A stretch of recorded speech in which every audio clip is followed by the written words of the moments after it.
Instant Congo, Bandeko Balandia, Gazette RD Congo TV sur YouTube. Marcel Djonga devant ses caméras et derrière elle, c'est bien les jeunes caméramens Colin Moubier et les Moutou avec quoi assurer la prise de vue. Amis spectateurs de YouTube, Gazette RD Congo TV, lelo na numéro na bino ya émission Sika na Congo ya Instant Congo. Tout le un peu à différents points, mais surtout tout nous baser dans le dialogue où ils allaient pour toujours posons sa kimia na mboka na biso Congo. Kasi tokenamo ba quelques aspects, tout aspect environnemental, surtout environnemental et puis un tout petit peu aspect sanitaire, mais tokemina politique. Alors on a étalé environnement. La République démocratique du Congo, ils ont pays où ils ont un réseau routier, il y a autour de 150 000 km où ils sont au Bongissa, Banzela et Belé, ils sont au Bongissa, où ils sont au mais sur les 150 000 km de Banzela au Bongissa, dans RDC, jusqu'aujourd'hui, nous avons compté qu'à 2% de 3000 km seulement où ils allaient asphalter, c'est-à-dire beaucoup de coins congolais ils allaient vraiment enclavés, ils sont très reculés, ce qui fait que comme sous et dans la province, donc échanges commerciaux, ils allaient moins passer et puis économie et mata penza na moins passer parce que banzela mingi est à travers les pays. On est là qui côté environnement. Alors côté sikoyo kimia na mboka Congo. Tous les sengomingi ya komonete ba processus de paix. C'est-à-dire que salama butumo ipo na koluka vraiment stabilité, paix, restauration et autorité de l'État sur l'ensemble du territoire national. Mais on peut constater ça que depuis la RDC et pendant que la pays, tout le baka depuis indépendance en 1960, nous ne faisons que faire face à un dialogue politique, un dialogue ainsi de suite, mais il n'y a toujours pas de solution finale pour nous remettre fin à la guerre, à la conflit politique. Alors, les lots auraient recensé seulement quelques points pour trouver là rapidement. Pour nous, que RDC Sengeli et comme on a l'olengé mususu ya kosali la poété et nous kimia pe développement nango na ndenge bongo. Donc seulement 5-6 points pour vous allez s'inscrire dans katiaba différentes étapes où il y a un dialogue. Tu vas en 2002. 2002 quand Laurent Désiré Kabila a assassiné en 2001, tout le monde régime et continue qui met cette fois-là sous l'autorité il y a Joseph Kabila. La guerre partout, les pays étaient déchirés à ce moment-là. En tout cas, beaucoup de mouvements armés qui actifs dans l'Est et à Congo, jusqu'à point que si dans l'Équateur, en tout cas, pays qui très déchirés. Ok, dans 5 cités pour nous amorcer la première étape. Il y a un dialogue inter-congolais pour nous 5 cités. Tout ça pour nous Kimia. Alors, ces dialogues, ils ont un motif de motivation dans les qui partagent du pouvoir. Effectivement, on a vu 1+4 et Régna qui n'a Nicoloana entre Tigre comme en 2006, ils ont sanctionné dans l'élection de Libousou dans RDC. Tout ça c'était pour chercher la paix. Tu veux que l'on a époque, on habite aujourd'hui à quelques points. Tu veux comme en 2008. 2008, conférence de Goma sur la paix entre 22 groupes armés ainsi que le gouvernement congolais. Et bien, il y a un acte d'engagement à Mani. Alors, ces moments aussi étaient toujours une occasion pour chercher la paix dans le Congo. Comme en 2009, accord du 23 mars entre les gouvernements et les mouvements CNDP. Le Congrès national de défense pour la défense du peuple ou Congrès national démocratique pour le peuple. Je pense que vous allez montrer une explication. Ceci était toujours dans les soucis de chercher la paix. Alors nous nous posons cette question. Pourquoi à chaque fois qu'il y a arrivé à un gouvernement dans le Congo, il faut toujours une tractation et ça la maca pour nous un dialogue. Finalement, Congo est des dialogues en dialogue jusqu'à Wapi pour que Kimezonga vraiment libéla na libéla. Puis comme en 2016. 2016 encore accord politique, opposition civile et les gouvernements sous la mission ou sous la médiation d'Eden Kodjo. Ils ont mandaté par l'UA, c'est-à-dire l'Union africaine, pour l'opposition.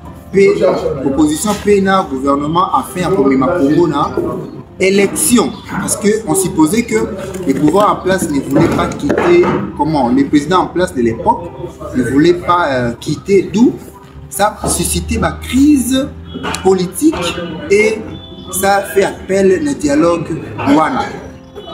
Et comme en 2025, sous Félix Tshisekedi, accord de paix signé à Washington entre la RDC ainsi que le Rwanda le 27 juin 2025, bien sûr. Cet accord, souci non qui a posé ça, il y a Rwanda donc va se retirer sur le sol congolais et puis qu'on traquer FDLR tout va ça en Congo. Puis Koluka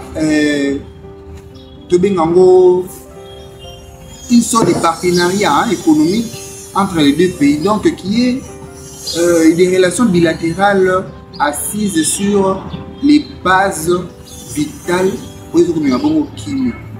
Mais après cette signature de l'accord de paix entre la RDC et le Rwanda à Washington, rien n'est à signaler sur le terrain en termes de cessation des hostilités.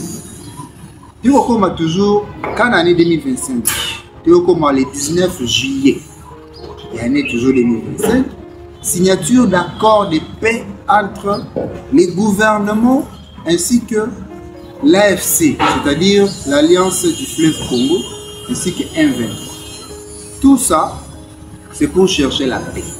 Alors, est-ce que dans tout cela, les autorités ou les politiques congolais ne sont pas encore devenus matures pour une paix durable ou ils ont un intérêt personnel? Il y a un dialogue, le gouvernement mais finalement les Congolais ont politique. Tant que vous avez pouvoir, la population n'est pas est-ce que vous pouvez dédommager la famille? Est-ce que vous pouvez vous mettre à la place des familles qui ont perdu les membres de la guerre?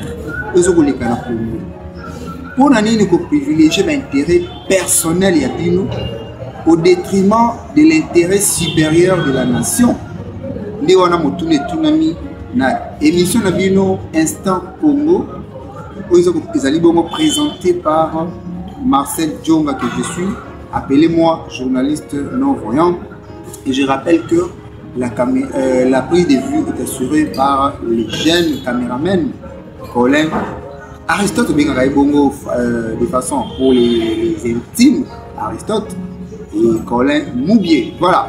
Amis spectateurs, tout le monde qui est malem na sukaya intervention de Bisso awana émission de Bino Congo Instant Congo. Ndina wana Tomilo Beliboy. Na Italie, les tout derniers accords signé entre AFC et le gouvernement de Kinshasa, les accords de définitivité. Un accord de déclaration des principes.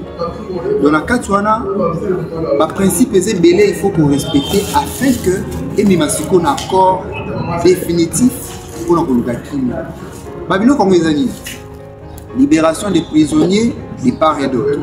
Néanmoins, le ministre intérieur, Kwazali Bongo Siko Djamene Chamani, a dit que cette démarche est en cours et que qui est très bien et c'est assuré par les CICR, c'est-à-dire Comité international des Croix-Rouges, des montagnes pour procéder par l'identification des prisonniers de tous les deux côtés, de tous les deux camps, afin de procéder par leur libération. Amis spectateurs, ici, les autres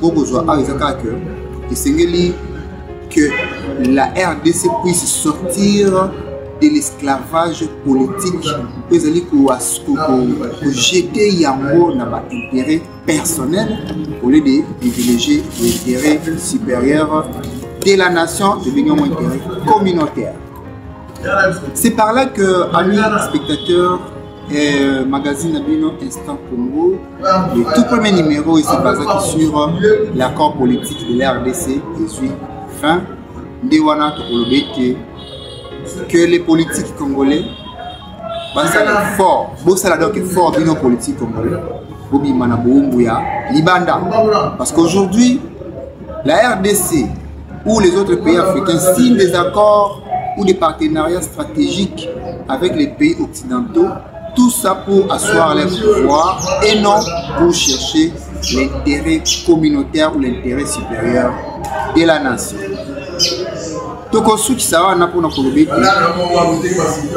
Tous les accords qui ont toujours été signés n'amènent rien et n'amèneront rien. Faites preuve de la maturité politique et puis mettez au premier plan l'intérêt supérieur de la nation. On est copié le développement dans tous les secteurs et la population restera à jamais en paix et toutes les frontières de la RDC seront à jamais sécurisées.